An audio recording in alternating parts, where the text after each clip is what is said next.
Welcome back to Western Michigan Broncos Dynasty here on the channel. We're back taking on the FCS West team, which I believe is based off the Riverside Royals from, I think, some YouTuber that's kind of popular with people, I think. They're 0-5. Makes sense, right? FCS team. But this should be a pretty easy game for us, right? I mean, we should be able to beat this team. Despite, we are coming off 2 losses. Losses that, honestly, I should have expected for the most part, taking on Illinois last episode, and then before that, taking on a ranked Arizona team. It kind of makes sense that we, would struggle with those 2 teams.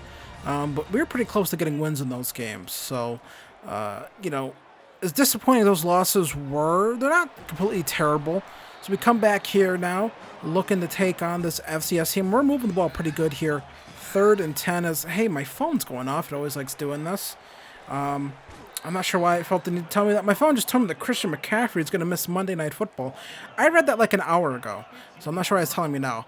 But 4th and 3 coming up here, and yeah, so I have to escape out of the pocket here with Umadu. Maybe could have threw circle right there, but I wanted to make sure that we got the first down.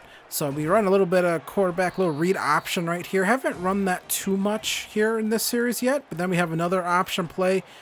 Then we just pitch it out there and get the touchdown. It's Jamal Haley getting the score right there. So they're looking pretty good right now.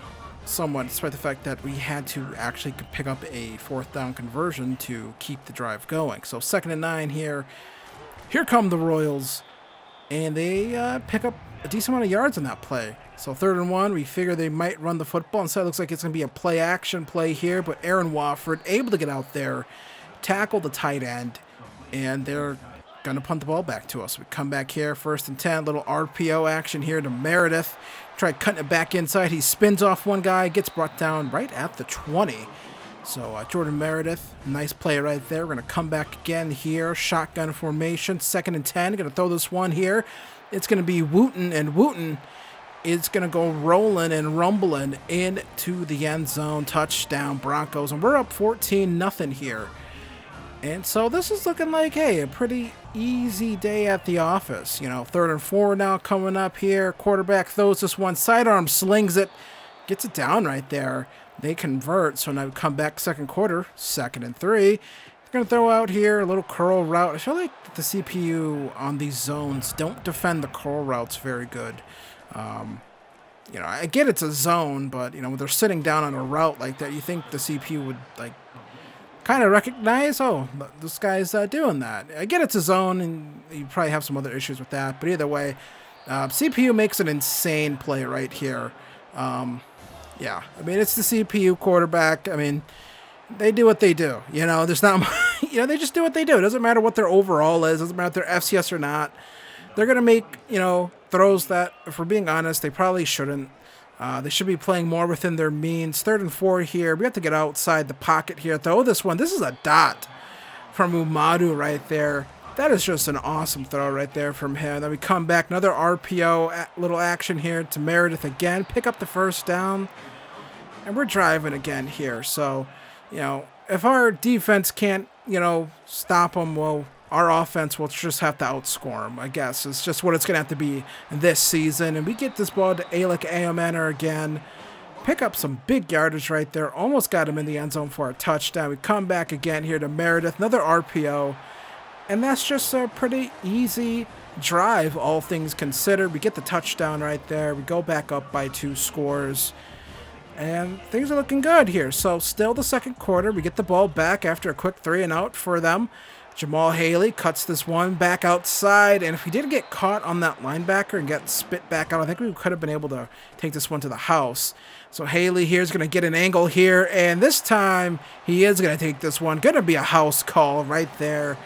I do like that crowds don't come out for FCS games. You can really notice that the attendance is down. I kind of hope they we'll see this play right here as they throw this one up. We're going to switch on. We get a pick. I kind of hope they make you actually have to manage the budget of your program or something like that in College Football 26, where, you know, if you're a smaller program, maybe you take on tougher opponents so you get paid more money so you can kind of, you know, build your program. That's what teams do. NIU got paid like $1.6 million, I think. There's our defense giving up points. Let's talk about NIU. Let's right here. NIU got paid a bunch of money to go play Notre Dame, and they beat them. So, hey, not only do they get paid, they get the victory. They also get the spoils of it as well with the money. So that is pretty awesome right there. So 3rd and 6 here. We're gonna try to roll out here. This just did not go very well. This play did not go well. Umadu is a nice player. I don't know if he has the arm talent to make that throw. We decided to go for it here, and I kind of Kirk Cousins it. I throw completely short of the first down marker, but no one really won, so we kind of had to. And then I kind of sell right here on the zone coverage. I should have probably dropped back in there. Probably could have made a play on that ball. But now 3rd and 11, their quarterback throws it. It's a strike over the middle, touchdown, Riverside Royals, and it's a 1-score game here. So,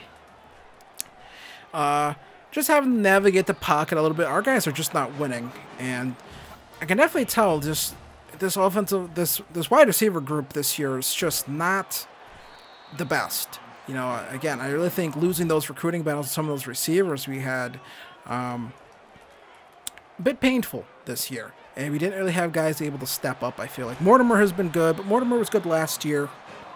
Meredith has played a little bit better this year. It's a good thing we got Alec Manor, but here is Meredith again. Look at this. And just another RPO. Meredith killing him on these RPOs. This might be one of the few opponents where Meredith is going to be faster than guys he's going up against, because if we were playing, like, again, some of the bigger opponents we were playing, well, that really didn't work. So here's another interception here. This time, below Cone gets it.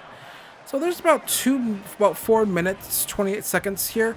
We run about 2 minutes off of this clock after this interception, and we give them the ball right back. Right, you're on about full 2 minutes we run off here. We had to punt. And this is what I'm talking about, the CPU just kind of making crazy throws right here always. Doesn't matter the overall, the quarterback, they'll make crazy throws when they need to. I feel like some of that is just too much of like normal game development being in these games at times. Like, that might sound weird, but there's like too much like RNG at times. It's like, no, like either a guy is good enough or he's not good enough. That's like kind of like sports, and that kind of flies in the face of video game development, I feel like, that sort of concept. But either way, they're driving here, you know, minute 37 left here. This is like the most annoying goddamn drive of all time, honestly. Just takes forever. You know, they drive down the field still a little bit here. Looking, throws this one. We can't make a play on the football. I mean, our guys can't beat. Our guys are struggling. Our DBs are struggling with FCS receivers. You know, it's not great here, guys. You know, I'm locked in hell here right now with this team a little bit. And we get the onside kick. We think, all right, they only got 2 timeouts left. Run the football. Run the clock out. And I kind of do that. And then I say, you know what? Screw these guys. We're going to put points up on these boys. Let's get some stats. Let's pad our stats a little bit here. Let's go Angel Reese on these guys. And we get a touchdown here. Receiving touchdown for Jamal Haley. We need to get wins. You know, we got to have our coach prestige go up so we can avoid guys transferring out. I don't know what happened here. The safety, we're definitely playing some sort of deep zone here. The safety decides to come down and crash instead of playing his responsibility and making sure we don't give up deep plays like that. So the safety pisses me off. So we get the ball back. You know, to Meredith. He's doing it all today. 42-35. We deserve to win by more than a single score here. So we find Mortimer here. Mortimer, can he go all the way? He can't. He gets run down from behind. I call a timeout. We're going to stop this clock. We're going to run another screenplay here. We're going to get Jamal Haley. And Jamal Haley's going to go in for the score with 3 seconds left as we give a big FU to the Riverside Royals. Anyone who's a fan of the Riverside Royals, anyone associated with the Riverside Royals, we give them a big middle finger, and they can sit on it. 49-35. Our defense completely let us down again. We can't stop them, but we can outscore them. That's going to be our motto this year, because it kind of has to be. Darren Umadu, 417 yards, 5 touchdowns, 33 of 46. A really good game for him. Yeah. For a freshman, he's been great for us. Jamal Haley, 13 carries, 109 yards, 2 rushing touchdowns on the day for him. Very good game for Jamal Haley. We didn't get anything for our other running back. And then you see Haley with 2 receiving touchdowns, Merida 2 receiving touchdowns, Brennan Wooten with a receiving touchdown, Alec Aomanor 6 receptions and 100 yards on the day as well for him.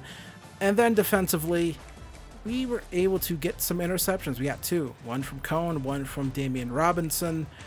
My safeties are pissing me off, I will say. So this is with the glitch where it doesn't show you your recruitment wins, but we got Taylor Cormier. So receiving help is on the way. Receiving help is on the way. We are getting some receiving help here. We got some 2 stars. We're trying to get this guy to be interested in us. He's kind of not, but, you know, we're just throwing 10 minutes out here, throwing 10 minutes out there to that JUCO corner, trying to find some corner help. Henry Williams, we have a visit with him next week. That would be a big win for us. He is a gem. We have to keep our championship contender at the very least above a B-. So, got to keep winning. Can't afford any stretches where we don't win games. So here's David Iwu. David Iwu. 88 speed guy. So we are, you know, closing in on that top 3, and we're pretty far ahead of these other programs right now, as I call them, programs. We're still selling him here, and we're going to switch, actually, since we have 3 A's. We are going to switch to a hard sell. Makes a lot more sense to be hard selling this guy. So we're going to put 40 on him, get that hard sell, try to lock up that recruitment battle. And then we have Kadeem Baggs, another linebacker kind of athlete guy. I feel like these guys are kind of glitchy, honestly. More than the scrambling quarterbacks were. It's the athlete linebackers, but I hope they don't patch it, honestly. Let some of the stuff be crazy broken, honestly. Who cares, you know, about online stuff, personally? It's like, you know, if you know, I don't get that complaint. Like, if everyone is aware of, hey, these guys are glitchy, then, you know, go and help, go do the glitch. Jeffrey Ham, doesn't look like we're going to get him. Michigan State is very much on him, so we're going to take him off the board. We're just going to cut our loss right there for Jeffrey Ham. Not going to happen. Would rather go to a bigger Michigan school that we already beat. You know, we already beat them, so you think we could hang that over them, honestly. So here is Trent Smith, another man-to-man corner. Going to try to get him in with us. You know, have to do that. Need corners. And we're going to find another tight end here. Charles Cutler. Find some tight end help. We are number 1 on his board. So that's why, like, you can kind of come back to these guys eventually later as you go throughout the season. Just, you know, kind of circle back around. You don't have to put them on your board right away. As you get your board more filled out and more hours open up, you can always circle back to guys. So I kind of like that you can do that in this game. So there we go. We are 3-2. Going to be taking on Eastern Michigan. We have a big 4-star prospect visiting next week. 4-star who's actually a gem. So it's actually kind of more of a 5-star. So that would be a big get for us and our defense. So be sure to come back for that. Hit like, hit subscribe. And I will see you guys for the next episode of Western Michigan Broncos Dynasty. Have a good one.